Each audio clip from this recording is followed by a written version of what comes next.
नमस्कार, capital TV का खास शो चुनावी कुंडली देख रहे हैं आप। मैं हूं आपके साथ पूजा। देश में चुनाव का माहौल है और चर्चा ये जोरों पर है कि देश का अब अगला प्रधानमंत्री कौन होगा। क्या नरेंद्र मोदी जीत की हैट्रिक लगाकर एक बार फिर प्रधानमंत्री की कुर्सी पर विराजमान होंगे? क्या तीसरी बार भी नरेंद्र मोदी प्रधानमंत्री बनेंगे? पीएम मोदी 7 अक्टूबर 2001 को पहली बार गुजरात के सीएम बने थे और 2 बार भारत के प्रधानमंत्री के पद को हासिल किया। अब बारी तीसरे टर्म की है। बात जवाहरलाल नेहरू और इंदिरा गांधी की करें तो ये दोनों भी 3 बार भारत के प्रधानमंत्री की कुर्सी पर विराजमान रह चुके हैं। तो अगर पीएम मोदी भी इस बार जीत हासिल करते हैं तो वो अपने नाम एक रिकॉर्ड हासिल करेंगे। बड़ी बात, पीएम मोदी की लोकप्रियता अब दिनों दिन बढ़ती जा रही है। विश्व में भी पीएम मोदी का डंका बजता है। मोदी सरकार में देश ने काफी तरक्की की है।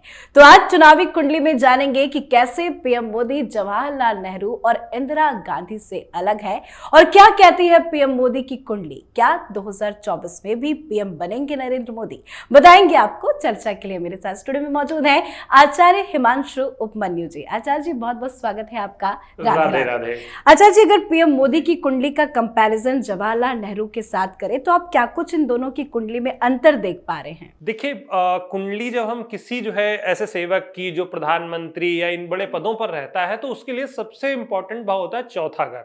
चौथा घर जो होता है उसे कहा जाता है जनता का घर। तो जब जवाहरलाल नेहरू और नरेंद्र मोदी दोनों की कुंडली देखते हैं तो जहां जवाहरलाल नेहरू की कुंडली में चतुर्थ भाव में बुधादित्य योग है, वहीं नरेंद्र मोदी की कुंडली में चतुर्थ भाव में बृहस्पति बैठे हुए हैं। बृहस्पति जितना सात्विक ग्रह है, सूर्य उतना ही क्रूर और पाप ग्रह।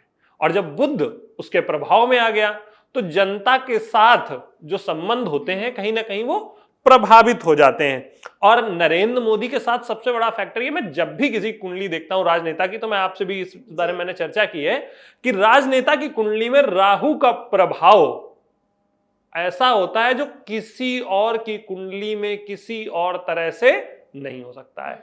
और नरेंद्र मोदी की कुंडली में पंचम भाव में राहु बैठा हुआ है, वो भी परिवर्तन योग, राजयोग बनाकर।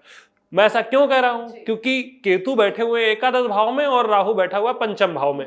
पंचम भाव में मीन का राहु और एकादश में कन्या का केतु परिवर्तन राजयोग बना रहे हैं, क्योंकि राहु का घर कन्या और केतु का घर मीन, जिस कारण से परिवर्तन राजयोग। और ये राजयोग निश्चित तौर पर जनता के साथ सदैव संबंध बेहतर रखेगा।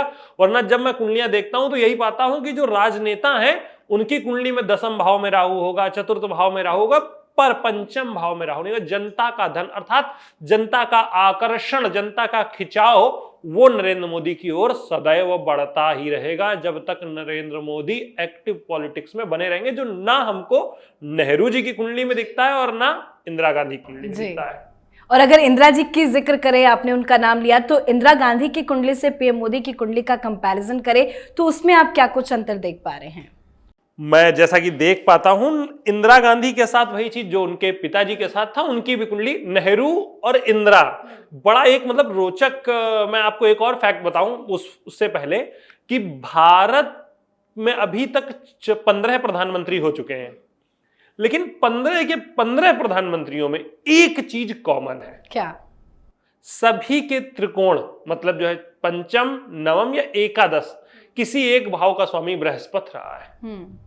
3 घर हैं, 3 में से किसी एक घर का स्वामी बृहस्पति रहता ही रहता है, चाहे वो कोई भी गुलजारीलाल नंदा इवन जो बहुत कम समय के लिए रहे, उनकी कुंडली में भी ये योग था।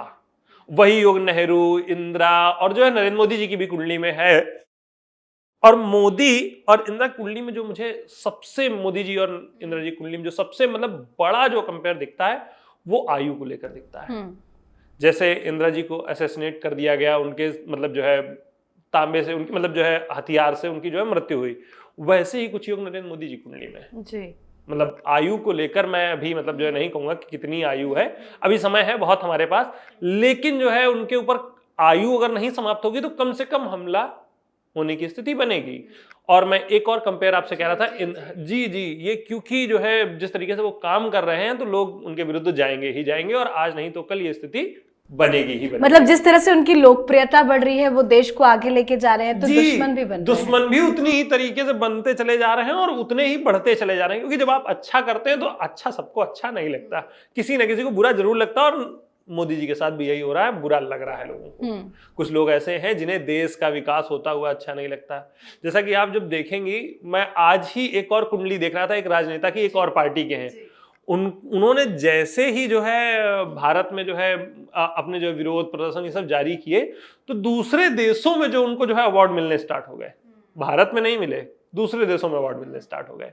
तो ये तो तय है कि कहीं ना कहीं जो है विरोध होगा ही होगा, और सबको ही आपसे। और पीएम मोदी कहते भी हैं कि मैं देश के लिए जीता हूं और देश के लिए मरूंगा भी। जी बिल्कुल, वो जब तक जीवित हैं तब तक वो देश के लिए हैं, क्योंकि कहा जाता है हमारे यहाँ जो स्वदेश का भाव होता है, वो मंगल जो है भूमि की रक्षा करता है, जिस भूमि से आप जुड़े हुए हैं। तो वो जो भाव है, मंगल इनकी लग्न में ही बैठा हुआ है, रोचक राजयोग बना रहा है। कई राजयोग हैं, जैसे एक राजयोग जो इनकी कुंडली में मुझे सबसे बड़ा दिखता है वो है रोचक राजयोग। प्रसिद्धि योग है, क्योंकि जो है चंद्रमा जो है लग्न में बैठा हुआ है, और साथ ही क्योंकि स्वग्रही मंगल के साथ वहां चंद्रमा उपस्थित है, तो नीच भंग भी हो रहा है। तो नीच भंग भी राजयोग कारक हो जाता है, क्योंकि नवम का स्वामी होकर के चंद्रमा वहां बैठा हुआ है। और भाग्येश और लग्नेश की युति कुंडली में आप किसी भी ज्योतिषाचार्य से पूछ लीजिए, दुनिया में कोई भी ज्योतिषाचार्य हो और ज्योतिष का थोड़ा बहुत भी समझ रखता है, तो वो ये कहेगा कि अरे भाई लग्न में जो है भाग्येश बैठ जाए, यही राजयोग है। और फिर उसके बाद में लग्नेश के साथ बैठ जाए, तो राजयोग ही राजयोग है। और अभी उसी राजयोग की स्थिति नरेंद्र मोदी जी की कुंडली में चल रही है, जो आने वाले समय में रहने वाली है 2027 दिसंबर तक। तो तब तक तो ये मान लीजिए कि राहुल गांधी, प्रियंका गांधी और मतलब सभी विपक्षी पार्टियां जो इंडी गठबंधन हम देख रहे हैं, सभी एक साथ आ जाएं तो कुछ नहीं कर सकते। देखिए, देखा जाए तो ये पीएम मोदी का तीसरा टर्म होगा। और जवाहरलाल नेहरू की बात करें या इंदिरा गांधी, वो लोग दोनों भी 3-3 टर्म को पूरा कर चुके हैं। ऐसे में लोग कहते हैं कि पीएम मोदी आजाद भारत के सबसे बड़े प्रधानमंत्री है। आप दोनों की कुंडली से कंपैरिजन करें पीएम मोदी की कुंडली की, तो ऐसी क्या खास बात है कि पीएम मोदी की लोकप्रियता जवाहरलाल नेहरू और इंदिरा गांधी से भी बहुत ज्यादा है? देखिए, इंदिरा गांधी और जवाहरलाल नेहरू दोनों लोगों की मैंने कुंडलियां देखी, जैसा कि हम देख पाते हैं कर्क लग्न की दोनों लोगों की कुंडलियां हैं। कर्क लग्न की जब कुंडलियां होती हैं तो चतुर्थ भाव का स्वामी हो जाता है शुक्र। जहां नेहरू की कुंडली में वहीं बैठा हुआ है चतुर्थ भाव में ही, वहीं इंदिरा गांधी की कुंडली में पहुंच जाता है षष्ठम भाव में। और दोनों ही लोगों की कुंडली का जो नवमांश है उसका निर्माण भाग्य भाव से हुआ है। मतलब मीन जो है लग्न है नवमांश की, तो भाग्य के भरोसे जो है जीवन आगे बढ़ा। नरेंद्र मोदी कर्म के भरोसे वहां पहुंचे हैं, वो भाग्य के भरोसे, क्योंकि मोतीलाल नेहरू कितने बड़े जो है वकील थे, उसके बाद में जो है जवाहरलाल नेहरू का आगे बढ़ना हुआ। जवाहरलाल नेहरू प्रधानमंत्री थे, इंदिरा गांधी का आगे बढ़ना हुआ, तो भाग्य के भरोसे थे। और उसके बाद में दूसरा कारण ये था कि जब इनके जो है तीसरे टर्म्स पूरे हुए, उसके बाद में इन दोनों लोगों की कुंडलियों में ही राजयोग समाप्त हो गए थे। लेकिन नरेंद्र मोदी की कुंडली में भी राजयोग समाप्त होने का नाम नहीं ले रहे हैं, जिस कारण से जब तक राजयोग समाप्त नहीं होते हैं तब तक लोकप्रियता बढ़ती ही जाती है। सारा खेल राजयोगों का है, और राजयोग अभी नरेंद्र मोदी की कुंडली में समाप्त हो ही नहीं रहे हैं, जो कि इंदिरा गांधी की कुंडली में समाप्त हो गए थे 82 में। तो सिंपल शब्दों में अगर इसे समझे तो ये माना जाए कि तीसरा टर्म भी पूरा करेंगे नरेंद्र मोदी, एक बार फिर से देश के प्रधानमंत्री बनेंगे। बिल्कुल बन रहे हैं, प्रधानमंत्री बन रहे हैं। टर्म पूरा होने के लिए 2027 तक आपको इंतजार करना होगा, क्योंकि नरेंद्र मोदी अचौक निर्णय से सभी को जो है प्रभावित करने वाले हैं। जी। और आपने राजयोग की बात की, तो कब तक पीएम मोदी की कुंडली में ये राजयोग है, कितने सालों? जीवन पर्यंत। अब राजयोग समाप्त ही नहीं होगा जी, संपूर्ण जीवन राजयोग रहेगा। जैसा कि मैंने जो है इनकी कुंडली देखी है, मैंने कुंडली को लेकर कुछ और भी चीजें जो है मार्क की हुई हैं इनकी। जैसे पहली बार पीएम बने तो चंद्रमा की महादशा, गुरु का अंतर और जो है बुध का प्रत्यंतर, जो कि इनके राजयोग में जो है बहुत प्रचुर मात्रा में जो है सहयोगी रहे हैं। और दूसरे टर्म में वहीं जो है चंद्रमा की महादशा, शुक्र का अंतर। अब जब हम तीसरे टर्म पे पहुंचते हैं तो देखते हैं मंगल की महादशा में बुध का अंतर। जो मैंने पहले टर्म में भी बुध का जिक्र किया, यहां भी बुध जो है अंतर और प्रत्यंतर दोनों में रहने वाला है। पर यहां पर सबसे ज्यादा जो है एक जो मुझे मतलब निराशाजनक चीज दिखती है वो ये है कि 2026 में मार्च के महीने में कुछ समस्या हो सकती है, और उसके बाद में अगली समस्या इन्हें जो होगी वो होगी अक्टूबर और दिसंबर 2026 में ही। अन्यथा 2030 के आसपास हम नरेंद्र मोदी जी के ऊपर किसी प्रकार के मतलब जो है बड़े जो है हमले की जो है स्थिति बनती हुई मैं देख पाता हूँ।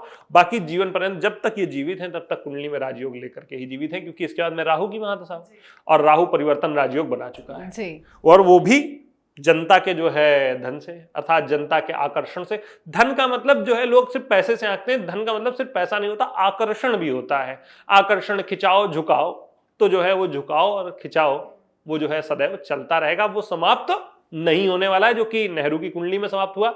जैसे ही वो जो है 62 का चुनाव जीतते हैं, 63 में उनका राजयोग समाप्त हो जाता है, 64 में उनकी मृत्यु हो जाती है। इंदिरा गांधी 83 में, 80 में चुनाव जीतती, 83 में उनका राजयोग समाप्त होता है, 84 में उनकी जो है आयु समाप्त हो जाती है।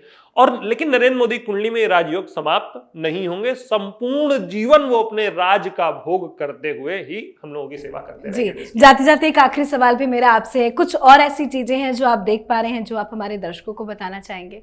जी, मैं जो कि देख पा रहा हूं इनकी कुंडली में, नरेंद्र मोदी जी की कुंडली में एक योग है जी, जो सबकी कुंडली में मुझे कॉमन मिला, चाहे वो इंदिरा गांधी की कुंडली हो और चाहे वो नेहरू की कुंडली हो, परिवर्तन राजयोग।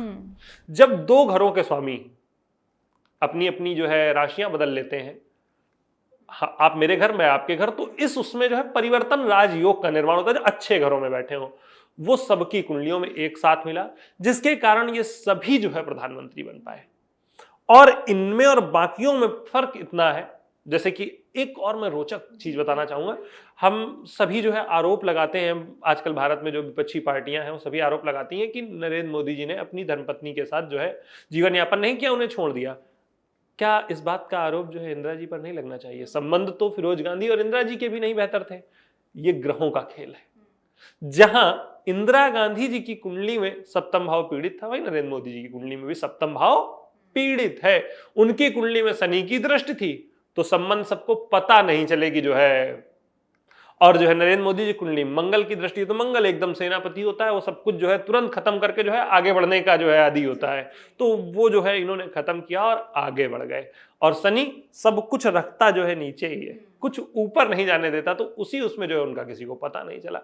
तो ये राजनेताओं की जब मैं कुंडली देखता हूं तो मित्र का घर और जो है पत्नी का घर लगभग पीड़ित ही मिलते हैं, क्योंकि लग्न मजबूत हुई तो सप्तम में कोई ना कोई दृष्टि डालेगा क्रूर ग्रह, और वो जो है, तो इसी कारण से उन्होंने जो है उनको छोड़ा। इसमें नरेंद्र मोदी जी की कोई गलती नहीं, क्योंकि ग्रहों का खेल है। अगर ग्रहों का खेल नहीं है तो जाइए जो है सवाल करिए इंदिरा जी से भी एक बार कि क्यों जो है इतने संबंधों पर, इतने लेखकों ने, इतने जो है राजनेताओं ने उनके और फिरोज गांधी के जो है संबंधों पर इतना खराब लिखा।